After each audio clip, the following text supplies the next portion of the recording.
नमस्कार मित्रों, मैं सुनील भूटानी, संसदीय राजभाषा समिति, committee of parliament on official language की निरीक्षण प्रश्नावली इंस्पेक्शन क्वेश्चनियर के भाग 6 में आपका स्वागत करता हूं, अभिनंदन करता हूं। तो आइए मित्रों, हम पृष्ठ संख्या निरीक्षण प्रश्नावली के पृष्ठ संख्या 26 पर चलते हैं। इसमें ये पृष्ठ संख्या 25 से जो जानकारी ली जा रही है पॉइंट नंबर 21 के अंतर्गत, का और खा हम पहले इस पर चर्चा कर चुके हैं। और 21 के ग पर जो है पूछा गया है, यदि हिंदी कार्यशालाएं नियमित रूप से आयोजित न की गई हों तो भविष्य में नियमित रूप से किए जाने के संबंध में उठाए गए कदमों का ब्यौरा दें। If the Hindi workshops are not held regularly, give details of the steps taken to hold them regularly in future। तो यदि हम कार्यशालाएं प्रत्येक 3 माह में एक नहीं कर रहे हैं तो हम भविष्य में रेगुलर करेंगे, इसके बारे में क्या कुछ कदम उठाएंगे, क्या कुछ कार्य योजना बनाएंगे, उसके बारे में आप बताइए। अगला है घ, पिछले 1 वर्ष के दौरान कितने अधिकारी कर्मचारियों ने विभागीय प्रोत्साहन योजना के अंतर्गत नगद पुरस्कार योजना का लाभ उठाया। Number of employees who took advantage of the cash award scheme during the last 1 year. जैसा कि हम सभी जानते हैं कि भारत सरकार के कार्यालयों में भारत सरकार के नगद पुरस्कार योजना, जो कि मूल रूप से काम हिंदी में करते हैं, उन्हें प्रेरित प्रोत्साहित करने के लिए नगद पुरस्कार योजना लागू की गई है। और इसके अंतर्गत जो है 10 पुरस्कार दिए जाते हैं, जिसमें एक निश्चित राशि का प्रावधान होता है। तो ऐसे नकद पुरस्कार योजना जो है उसका लाभ कितने अधिकारियों कर्मचारियों ने उठाया पिछले 1 साल में, उसका ब्यौरा हमें यहाँ पर देना है। अगला है बिंदुड़ा ई, उपर्युक्त ख और घ में दर्शाए गए अधिकारी कर्मचारियों में से अपना 50% से अधिक कार्य हिंदी में करने वाले अधिकारी कर्मचारियों की संख्या। Number of officers employees doing more than 50% of their work in Hindi out of the official employees shown in B and D। अब B and D की जो बात है, ख और ग की जो बात है, पहले उसको देख लेते हैं। ख कौन है? जिन्हें कार्यशालाओं में प्रशिक्षण दिया गया, ख के अंतर्गत आप देखेंगे। और फिर आया कि घ, तो घ में क्या है कि जिन्होंने नगद पुरस्कार योजना का लाभ उठाया, यानी जिनको हमने वर्कशॉप में कार्यशालाओं में प्रशिक्षण दिया और जिन्होंने नकद पुरस्कार योजना का लाभ उठाया, उनके संदर्भ में जो है ये बात है, पूछा गया है कि दर्शाए गए अधिकारी कर्मचारियों में से जो 50% से अधिक काम हिंदी में करते हैं उनकी संख्या बताइए।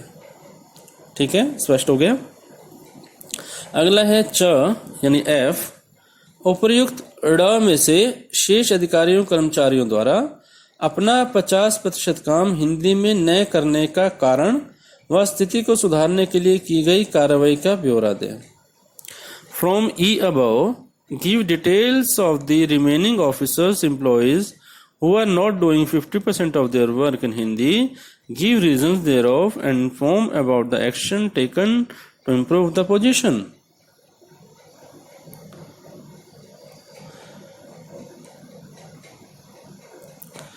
तो इसमें ये कहा गया कि जो ऊपर 50% जो अधिकारी कर्मचारी हैं वो जो अपना काम कर रहे हैं, बाकी जो हैं वो भी अपना काम हिंदी में करें। इस स्थिति को सुधारने के लिए क्या कुछ कार्रवाई की गई है उसके बारे में आप बताइए। ठीक है, तो अगला बिंदु है 22, पॉइंट नंबर 22, वर्ष के दौरान आयोजित समारोह आदि, functions etcetera organised during the year. इसमें का है उन समारोहों की संख्या जिनके संबंध में निमंत्रण पत्र तथा अन्य कागज पत्र जारी किए गए। Total number of such functions in which invitation card and other papers were issued. तो ऐसे जो है समारोह, कितने समारोह थे जिनमें निमंत्रण पत्र भी दिया गया और अन्य कोई कागज पत्र भी जारी किए गए, तो उनकी संख्या लिखनी है। और उसमें जो निमंत्रण पत्र था और जो अन्य कागज पत्र दिए गए थे वो अंग्रेजी हिंदी में थे अंग्रेजी में थे या द्विभाषी में थे। यानी अगर 10 समारोह ऐसे हुए और 10 में से कितनों में हिंदी में कागजात जारी किए गए, निमंत्रण पत्र हिंदी में जारी किए गए, और कितनों में सिर्फ अंग्रेजी में जारी किए गए, और कितनों में द्विभाषी रूप में जारी किए गए। तो आदर्श स्थिति तो ये है कि प्रत्येक समारोह के निमंत्रण पत्र और जो कागजात वगैरह जारी किए जाते हैं वो द्विभाषी रूप में जारी कर दिए जाएं। तो अगला बिंदु है, गत 3 वर्षों के दौरान क्या कोई राजभाषा सम्मेलन आयोजित किया गया? Whether any official language conference has been organized during the last 3 years? हाँ या ना में आपने बताना है कि आपने कोई राजभाषा सम्मेलन आयोजित किया है पिछले 3 साल में। अगर किया है तो हाँ, नहीं तो नहीं। और यदि हाँ तो कृपया उसका विवरण दे। और यदि कोई राजभाषा सम्मेलन किया गया है तो उसका हमें ब्यौरा देना है। इस बिंदु से हमें यह भी एक सीख या सुझाव या मार्गदर्शन मिलता है कि प्रत्येक कार्यालय को कम से कम 3 वर्ष में एक बार राजभाषा सम्मेलन आयोजित करना चाहिए। और ऐसे राजभाषा सम्मेलनों में आपके सदस्य, आपके कार्यालय के तो सभी अधिकारी कर्मचारी शामिल हों ही, इसके अलावा जो आपकी नगर राजभाषा कार्य समिति है उसके जो सदस्य कार्यालय हैं उनके प्रतिनिधियों को भी शामिल किया जा सकता है। इसके अलावा आपके जो हिंदी के जो जानकार लोग हैं, विद्वान लोग हैं, उन्हें भी इसमें आमंत्रित किया जा सकता है। आगे चलते हैं, पेज नंबर 27, पृष्ठ संख्या 27, प्रकाशन पिछले 1 वर्ष के दौरान, publication during the last 1 year. तो इसमें जानकारी मांगी गई है गृह पत्रिकाओं के बारे में, पत्रिकाओं समीक्षाओं के बारे में, पुस्तकों के बारे में और अन्य प्रकाशनों के बारे में। तो इसमें सबसे पहले पूछा गया है कि हिंदी में जो प्रकाशन हुए उसकी प्रकाशनों की संख्या, यानी हिंदी में कितने प्रकाशन या पब्लिकेशन हुए आपके, number of publication in Hindi, वो आप बताएंगे।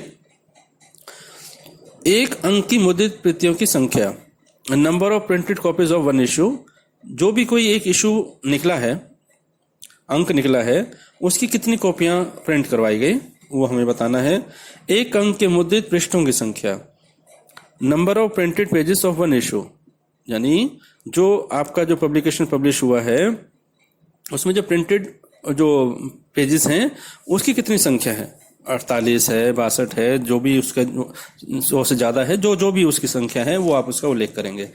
और ऐसे ही जो पब्लिकेशन आपका इंग्लिश में निकला है उसमें भी वही जानकारी आपको देनी है, प्रकाशनों की संख्या और 1 अंक की मुद्रित प्रतियों की संख्या। तो वो उसमें पहले ऊपर हिंदी में था, अब अंग्रेजी में है, और फिर उसके नीचे है द्विभाषी रूप में। तो बाइलिंगुअल पब्लिकेशन अगर हमारा कोई निकला है तो उसके बारे में भी हमें यहाँ पर वही संख्या और वही सब कुछ देना है जो हमने ऊपर का में दिया है, तो मैं इसलिए उसको दोहरा नहीं रहा हूँ। और घ में नीचे आया है, क्या गृह पत्रिकाओं व सूचना पत्रों के हिंदी व अंग्रेजी संस्करणों को एक ही जिल्द में एक ही नाम से छपाया जा रहा है? Whether Hindi and English editions of house magazines and newsletters are being printed under a single cover and name। तो मित्रों, इस संबंध में ये कहने का प्रयास है या जानने का प्रयास है कि जो भी गृह पत्रिकाएं निकलती है जिसे हम हाउस जर्नल कहते हैं और कुछ न्यूज़लेटर वगैरह निकलते हैं, तो क्या उनको अगर मान लीजिए कि अलग अलग छपता है तो क्या उनको कंबाइंड उसमें निकाला जा रहा है एक ही जिल्द में एक ही नाम से? तो ऐसी कोई स्थिति है या अलग अलग निकाल रहे हैं? तो जो भी स्थिति है वो आप यहाँ पर स्पष्ट करेंगे। हालांकि यहाँ सीधे तौर पर पूछा गया हाँ या ना कि आपकी जो गृह पत्रिका जो हाउस जर्नल है और जो न्यूज लेटर्स वगैरह हैं जिसे सूचना पत्र कहते हैं, उनको हिंदी और अंग्रेजी दोनों को एक ही जो बाइंडिंग में उसको कंपाइल किया जा रहा है या नहीं किया जा रहा है, और एक ही नाम से छापा जा रहा है या नहीं छापा जा रहा है। तो इसमें आपने हाँ या ना में जवाब देना है। और फिर पेज नंबर 28 पर आते हैं, तो इसमें ये कहा जा रहा है कि यदि नहीं, और यदि अगर ऐसा नहीं किया जा रहा है कि एक ही जिल्द में अंग्रेजी और हिंदी दोनों को नहीं बाइंड किया जा रहा है और एक ही नाम से नहीं छापा जा रहा है, तो इन्हें एक ही जिल्द में एक ही नाम से कब तक प्रकाशित करवाना शुरू कर दिया जाएगा? If not when will it be started publishing under single cover and name. तो उसके बारे में हमें बताना होगा समिति को, मान्य समिति को, कि हम ऐसा कब तक करने लगेंगे।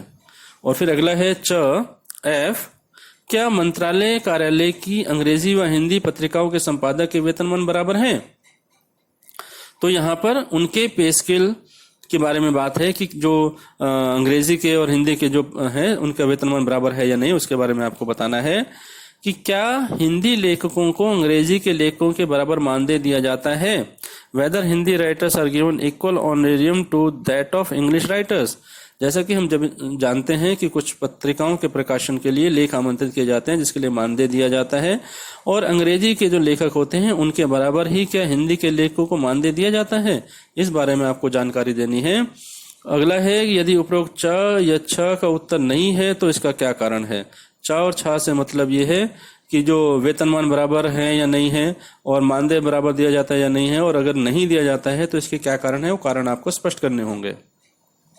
अगला है क्या आपके कार्यालय में दूरसंचार विभाग द्वारा प्रकाशित निर्देशिका का हिंदी संस्करण भी प्रयोग किया जा रहा है। Whether the Hindi version of the directory issued by the department of telecommunication is also being used in the office. तो ये जो निर्देशिका है आज के समय में शायद ही उपलब्ध होती हो, लेकिन यदि उपलब्ध होती है और उसका हिंदी संस्करण उपलब्ध है तो आप बताएंगे कि आपके पास उपलब्ध है अथवा नहीं है। तो जो भी वस्तु स्थिति है आप उससे अवगत कराएंगे। अगला है कि आपके विभाग संस्थान द्वारा मुद्रित विभागीय निर्देशिका द्विभाषी है। Whether the departmental directory printed by your department organisation is in bilingual form. आप जानते हैं कि हर प्रत्येक कार्यालय में एक डायरेक्टरी निर्देशिका पब्लिश की जाती है जिसमें सभी अधिकारियों कर्मचारियों के नाम, पदनाम और उनके फोन नंबर, ईमेल वगैरह का जो ब्यौरा दिया जाता है कि क्या वो द्विभाषी रूप से प्रकाशित है, मुद्रित है, तो उसकी जानकारी आपको देनी है। अगला है क्या आपके कार्यालय द्वारा अपने प्रयोग के लिए मुद्रित कार्यालय निर्देशिका द्विभाषी है।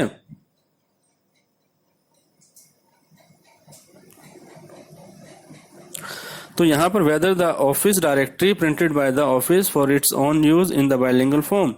तो यहाँ पर भी वही बात है कि क्या आपकी जो निर्देशिका है वो बनाई गई है, और बनाई गई है तो क्या द्विभाषी है, इसके बारे में आप बताएंगे।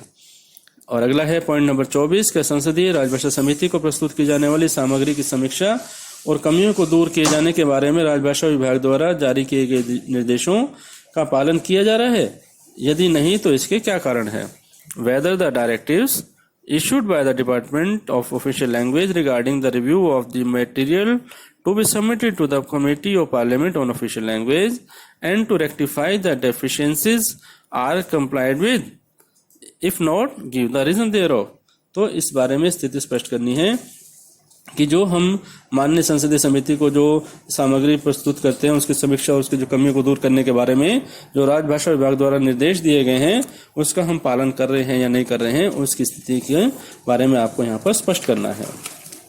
अब आते हैं पेज नंबर 29 पर। इसमें मानक मसौदे यानी स्टैंडर्ड ड्राफ्ट जो हैं उसकी स्थिति के बारे में आप बताएंगे कि कुल कितने मानक मसौदे आपके यहाँ इस्तेमाल हो रहे हैं आपके कार्यालय में, उनमें से कितने केवल हिंदी में हैं, कितने केवल अंग्रेजी में हैं और कितने द्विभाषी रूप में हैं। आदर्श स्थिति है कि सभी मानक मसौदे द्विभाषी रूप में होने चाहिए। अगला है अखिल भारतीय स्तर के विज्ञापन। पिछले 6 महीने के दौरान जो अखिल भारतीय स्तर के विज्ञापन जारी किए गए उसके बारे में इसमें जानकारी मांगी है। Advertisements of all India level, कुल संख्या कितनी है, केवल हिंदी में कितने हैं, केवल अंग्रेजी में कितने हैं और द्विभाषी रूप में कितने हैं, तो इसके बारे में हमें बताना है। तो अखिल भारतीय स्तर के जो विज्ञापन होते हैं उसे अगर मैं कहूं तो जो एम्प्लॉयमेंट न्यूज में रोजगार समाचार पत्र में जो हमारे विज्ञापन जारी होते हैं उन्हें हम अखिल भारतीय स्तर के विज्ञापन कह सकते हैं। क्योंकि अगर हम अन्य जो हमारे विज्ञापन प्रकाशित होते हैं वो आजकल जो रीजनल एडिशंस वगैरह आते हैं, अगर मान लीजिए किसी समाचार पत्र का एक समाचार पत्र के कई एडिशन निकलते हैं अलग अलग राज्यों के हिसाब से, अलग अलग क्षेत्रों के हिसाब से, तो एक क्षेत्र में प्रकाशित अगर कोई विज्ञापन है सभी क्षेत्रों में प्रकाशित हुआ है, सभी एडिशन में प्रकाशित हुआ है, तो हम उसे कह सकते हैं कि अखिल भारतीय स्तर पर। और यदि किसी क्षेत्रीय स्तर पर हुआ है तो उसे हम अखिल भारतीय स्तर के विज्ञापन के बराबर नहीं मान सकते। तो इस बारे में कृपया ध्यान दीजिएगा। और अगला है निरीक्षण। पिछले 1 वर्ष के दौरान निरीक्षणों की स्थिति के बारे में पूछा गया है। और ये निरीक्षण कैसे हैं? प्रशासनिक हो सकते हैं, लेखा परीक्षा यानी ऑडिट संबंधी हो सकते हैं, तकनीकी यानी टेक्निकल हो सकते हैं। तो इसमें जो हमारी जानकारी पूछी गई है ये है कि मंत्रालय, मुख्यालय, मंडलीय, आंचलिक, क्षेत्रीय कार्यालय आदि के वरिष्ठ अधिकारियों द्वारा किए गए निरीक्षण, यानी जो हमारे से जो ऊपर है, जो मंत्रालय है, मुख्यालय है, मंडलीय, आंचलिक जो है, जो हमारे ऊपर के जो वरिष्ठ जो उच्चतर कार्यालय हैं, या वो मुख्यालय भी हो सकते हैं, वो मंडलीय कार्यालय भी हो सकते हैं, आंचलिक कार्यालय भी हो सकते हैं, मुख्यालय भी, मंत्रालय भी हो सकते हैं।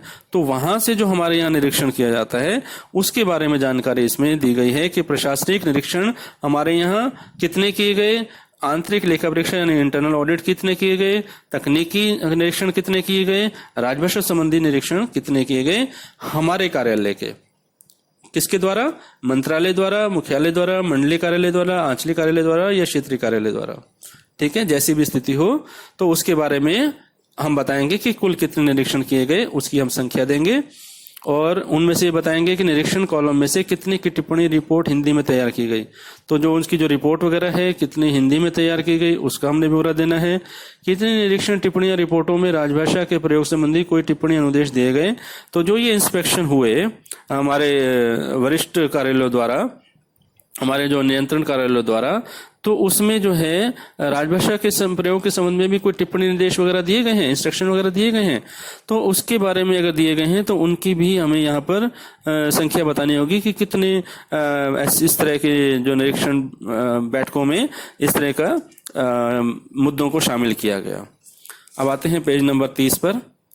आपके कार्यालय के अधिकारियों द्वारा किए गए अधीनस्थ कार्यालयों के निरीक्षण। यहाँ पर स्थिति यह है कि पहले था कि हमारे से जो वरिष्ठ कार्यालय हैं यानी मुख्यालय और आंचलिक कार्यालय और मंत्रालय और विभाग, तो उनके द्वारा हमारा निरीक्षण किए जाने की बात थी। और यहाँ पर जो है हमारे द्वारा हमारे अधीनस्थ कार्यालयों के निरीक्षण की बात है, प्रशासनिक, आंतरिक लेखा परीक्षा, तकनीकी और राजभाषा संबंधी। ठीक है, तो यहाँ पर जो है हमारे अधीनस्थ कार्यालय जो है हमने प्रशासनिक कितने निरीक्षण किए वो सब किए, इसकी जानकारी जो मैंने पहले आपसे साझा की, तो वही उसी तरीके से उसकी जानकारी हमें देनी है कि हमने अपने अधीनस्थ कार्यालयों का निरीक्षण किया और कितने निरीक्षणों में हमने टिप्पणियां जो है हिंदी में दर्ज की और कितने बैठकों या निरीक्षण बैठकों में हिंदी, राजभाषा हिंदी के प्रयोग संबंधी कोई निर्देश अनुदेश दिए। अगला है कार्यालय के अनुभागों में हिंदी संबंधी कार्य की स्थिति, position with regard to Hindi in the sections of the office. तो पहला है अनुभागों की संख्या, टोटल नंबर ऑफ सेक्शंस, कि हमारे कार्यालय में कितने अनुभाग हैं उनकी कुल संख्या बतानी है। पूरा काम हिंदी में करने के लिए विनिर्दिष्ट किए गए अनुभागों की संख्या जिसमें कि हिंदी अनुभाग के नहीं शामिल होगा। Number of sections excluding Hindi section specified for doing entire work in Hindi. तो सामान्य तौर पर जो है प्रत्येक कार्यालय द्वारा अपने कुछ अनुभागों को पूर्ण रूप से कार्य हिंदी में करने के लिए विनिर्देश किया जाता है, स्पेसिफाइड किया जाता है कि वे अपना संपूर्ण कार्यालय कामकाज हिंदी में करेंगे। तो उन ऐसे अनुभागों की संख्या हमें बतानी है। अगला है हिंदी दिवस, हिंदी सप्ताह, हिंदी पखवाड़े का आयोजन। तो इसकी स्थिति के बारे में organisation of Hindi day, Hindi week, Hindi fortnight. जैसा कि हम सभी जानते हैं कि प्रत्येक वर्ष हिंदी दिवस, हिंदी सप्ताह, हिंदी पखवाड़े का आयोजन किया जाता है और 14 सितंबर को हिंदी दिवस का आयोजन होता है। और इसके अलावा प्रत्येक कार्यालय जो है अपनी सुविधा के अनुसार से हिंदी सप्ताह, हिंदी पखवाड़ा, हिंदी माह का आयोजन करते हैं। और इसके बारे में जो है पूछा गया है कि क्या आपके कार्यालय द्वारा वर्ष के दौरान हिंदी दिवस, हिंदी सप्ताह, हिंदी पखवाड़ा मनाया गया, और यदि मनाया गया तो उसका विवरण दें। तो जो भी आपकी रिपोर्ट होगी उसको आप संलग्न करके आप उसका उल्लेख करेंगे। और अगला है इस अवधि में राजभाषा के प्रयोग में हुई उन्नत प्रगति के संबंध में क्या समीक्षा की गई, क्या कोई समीक्षा की गई, यदि हाँ तो उस समीक्षा का सार बताइए। तो यानी कि जो हम हिंदी पखवाड़ा या हिंदी सप्ताह मनाते हैं, हिंदी माह मनाते हैं, तो उस दौरान जो है हिंदी के कामकाज में जो प्रगति होती है उसकी कुछ समीक्षा वगैरह की गई है, यदि की गई है तो उसके बारे में आप बताइए।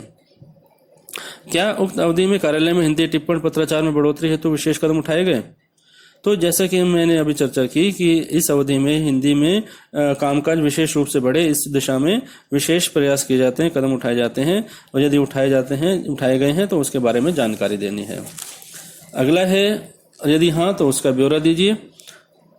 और कार्यालय संगठन में लागू विशेष प्रोत्साहन योजनाओं का ब्यौरा। और यदि किसी कार्यालय में हिंदी में कामकाज को बढ़ावा देने के लिए अलग से कोई विशेष प्रोत्साहन योजनाएं बनाई गई हैं तो उसका भी ब्यौरा हमें उपलब्ध करवाना है। हिंदी दिवस, हिंदी पखवाड़ा के दौरान अन्य कार्यालय दिवसों की अपेक्षा सरकारी कार्यों में हिंदी टिप्पण पत्राचार में कितना प्रतिशत वृद्धि हुई?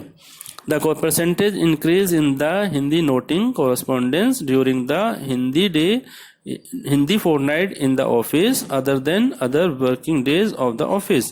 Please attach a separate sheet. यानी कि हिंदी दिवस पखवाड़ा के दौरान सामान्य दिवसों की अपेक्षा कितना जो पत्राचार है, टिप्पण है हिंदी में, उसमें कितने प्रतिशत वृद्धि हुई, तो उसका हमें यहाँ पर ब्यौरा देना है। और अगला है मंत्रालय विभाग कार्यालय में पिछली तिमाही के दौरान फाइलों में लिखी गई कुल टिप्पणियां। यानी जो हमारे कार्यालय है उसमें पिछली एक तिमाही में कितनी टिप्पणियां लिखी गई, नोट कितने लिखे गए। तो जो तिमाही रिपोर्ट होती है हमारे, वहां से आंकड़े इसमें लिए जा सकते हैं। और इनमें से कितनी टिप्पणियां हिंदी में लिखी गई वो हमें बताना है। और फिर बताना है कि कार्यालय प्रमुख के तौर पर पिछली तिमाही के दौरान आपने फाइलों पर कितनी टिप्पणियां हिंदी में लिखी। अब इसमें से ये बताना है कि स्वयं जो कार्यालय प्रमुख हैं, जिनका की उत्तरदायित्व है राजभाषा नीति कार्यान्वयन का राजभाषा नियम 12 के अंतर्गत, तो उन्होंने स्वयं कितनी टिप्पणियां हिंदी में लिखी उसका उल्लेख यहाँ पर करना है। अगला है पॉइंट नंबर 7, कार्यालय द्वारा पिछली तिमाही के दौरान भेजे गए कुल पत्रों की संख्या। यानी हमारे कार्यालय से कुल कितने पत्र गए, उपरोक्त में से कितने पत्र हिंदी में भेजे गए। यानी जो हमने कुल पत्र भेजे उनमें से हिंदी में कितने भेजे, उसकी संख्या यहाँ पर हम लिखेंगे। और फिर इसमें आता है कि पिछली तिमाही के दौरान कार्यालय प्रमुख के रूप में आपके द्वारा कुल कितने पत्र भेजे गए। यानी पहले कार्यालय द्वारा कुल भेजे गए पत्रों की बात थी और उनमें से कितने हिंदी में भेजे गए पूछे गया। और अब पूछा जा रहा है कि कार्यालय प्रमुख के तौर पर आपने कुल कितने पत्र भेजे।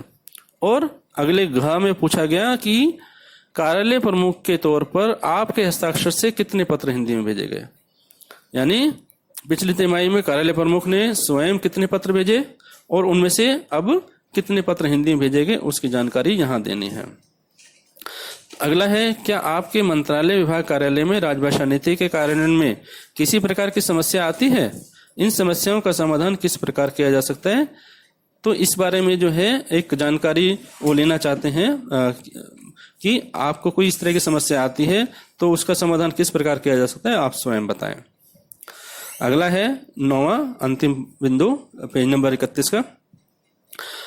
मंत्रालय विभाग कार्यालय द्वारा राजभाषा नीति के कार्यान्वयन प्रचार प्रसार के लिए किए गए ऐसे विशेष कार्यों का ब्यौरा दे जिसकी सूचना प्रश्नावली के अन्य कॉलमों में न दी जा सकी हो। तो जिन अधिकांश बिंदुओं का इसमें उल्लेख है। और यदि इसके अलावा भी अगर कोई आप जानकारी मान्य समिति सदस्यों को देना चाहते हैं तो उसका आप विशेष रूप से यहाँ पर उल्लेख कर सकते हैं।